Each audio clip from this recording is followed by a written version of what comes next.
Harmeet, Bernie Sanders was out there in full resistance mode after Judge Kavanaugh's announcement tonight by the president. But Bernie was all hot and bothered. Let's watch.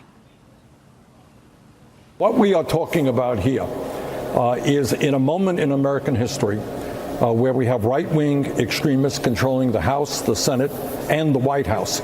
If we appoint another right-wing extremist to the Supreme Court, I have very serious concerns about justice in this country and what will happen to the men, women, and children and the future of our nation.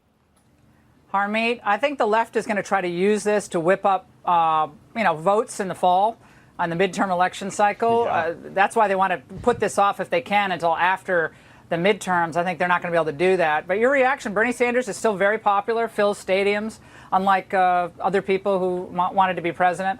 Your reaction to his comments tonight before the court announcement?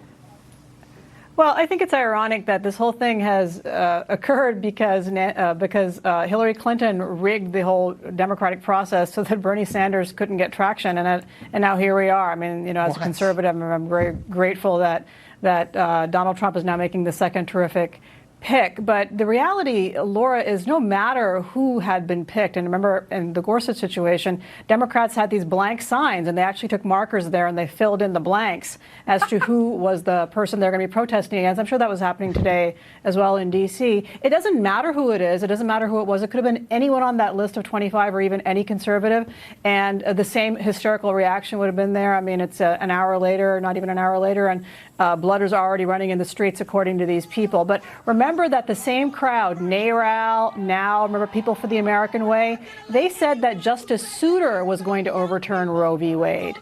We have been hearing this. It's not down to Merrick Garland. We've been hearing this hysteria, overreaction, dating back to Bork and before. And each time they got it wrong, and it's the boy who cried wolf. Yeah, nobody's taking these people seriously today. Hold on, Chris. Matt, we got about 15 seconds. Matt, if there's one thing that Brett Kavanaugh could do to sway a Collins and a Murkowski, I mean, do you think they're going to be a problem in this ultimately? Well, I think he's going to emphasize the importance of stare decisis, the idea that courts should be very hesitant to overturn precedent. And he's going to think about it. That's right, an independent judiciary. We're out of time. We'll be right back. Stay there.